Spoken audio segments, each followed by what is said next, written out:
Це відео про обіцянку маленьку, від якої відмовилась мати. Просто не знаю. Воно розірвало, мені здається, не одне сердечко в світі. Але це маленьке мавпенятко навіть не знає, наскільки його любить вже майже весь світ. Так, не знаю, це так трогательно, так шкода, таке малесеньке.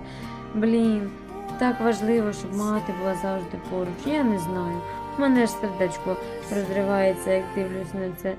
Таке ніжне, таке миле відео. Це, мабуть, саме класне відео, яке я бачила з початку 2026 року. Просто таке хороше, крихітко. Я б хотіла цю обіцянку забрати до себе. Воно неймовірне таке. Я дуже сподіваюся, що стая його прийме, і в нього будуть друзі, і будуть хоча б обійми ось такі. Хоч якось.